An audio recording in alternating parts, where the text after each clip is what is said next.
semuanya, kembali lagi ke channel Aprianti Azaka Piu Piu. Oke teman-teman, di video kali ini aku bakal membahas apakah penderita MAH dan GERD bisa sembuh total. Oke, kalian pasti penasaran dong. Tonton terus video ini dan jangan di skip ya teman-teman. Oke guys, jadi gini, biasanya orang yang sakit MAH itu kalau makan sedikit salah, misalkan nih, kalian makan pedas, terus kalian merasakan perut kalian tuh perih gitu kan, dan itu rasanya nggak enak banget kan guys.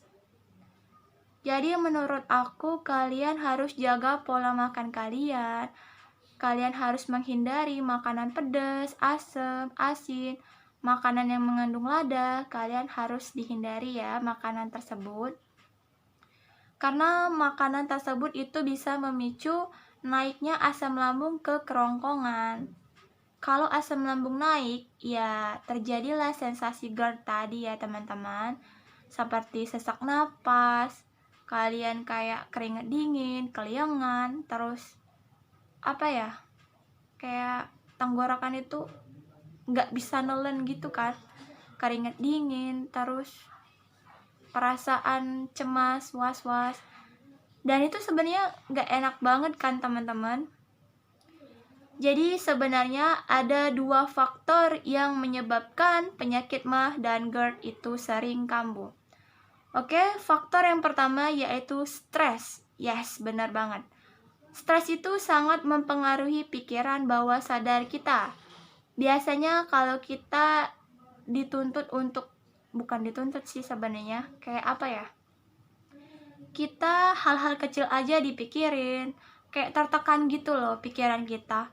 Makanya kita tuh sering banget ngerasa kayak ngedown gitu kan pikiran kita. Ya itu bisa memicu naiknya asam lambung teman-teman. Jadi menurut aku kalian tuh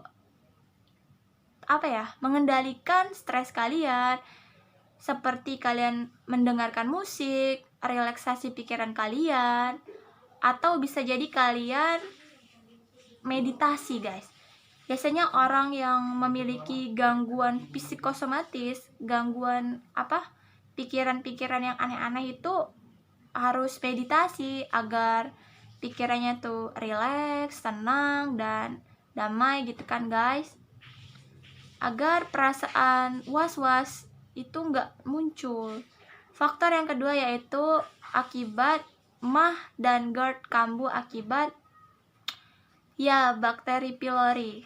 Kalian tahu dong, bakteri pylori itu sering banget terjadi di dalam usus dan juga di lambung. Biasanya kalau ingin sembuh dari penyakit MAH ini, dia harus mematikan kuman dulu. Obat untuk mematikan kuman bakteri pylori tadi. Ya, kalian bisa sembuh total dari penyakit MAH ini.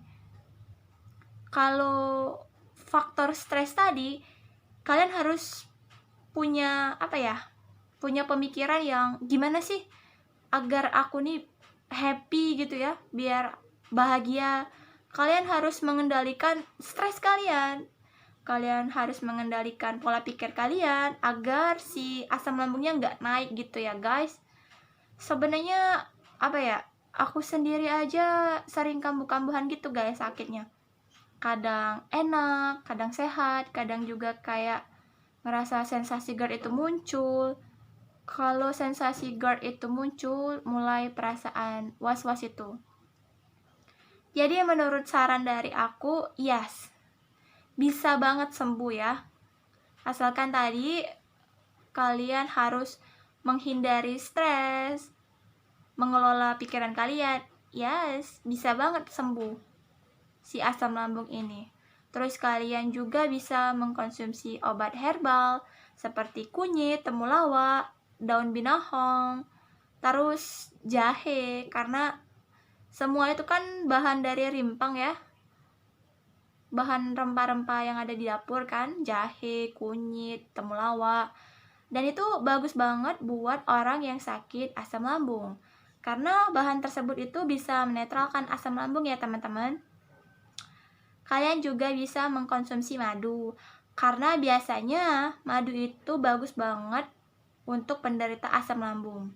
Fungsinya itu untuk peradangan yang di lambung, untuk menetralkan asam lambung, karena lambung itu kan sifatnya kan ini ya, dingin ya. Kalau di perut tuh dingin, dan itu enak banget kan minum madu tersebut. Agar gimana ya, radang lambung di dalam tubuh itu cepat berkurang.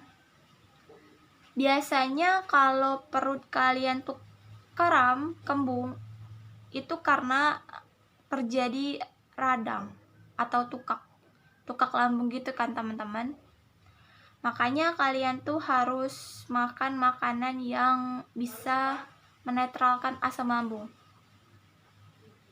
Oh iya, kalian juga bisa buat kayak dari tepung tapioka gitu ya, dibuat itu dan kalian bisa minum. Itu bisa banget untuk menutup luka di lambung ya teman-teman. Daun binahong juga bagus untuk menutup luka lambung. Karena di dekat rumahku juga ada daun binahong, jadi tinggal cabut aja daun itu. Oke, kalian juga bisa konsumsi kunyit. Tapi buat kalian yang darahnya rendah, jangan terlalu sering minum kunyit ya. Boleh sih, tapi kayak seminggu tuh kayak berapa hari gitu. Seminggu 3 kali nggak apa-apa kalian konsumsi kunyit. Untuk yang darah rendah ya. Kalau kalian punya riwayat darah tinggi, nggak apa-apa sih minum kunyit setiap hari. Cuma kalau yang memiliki darah rendah, seminggu 3 kali minum air kunyit tersebut.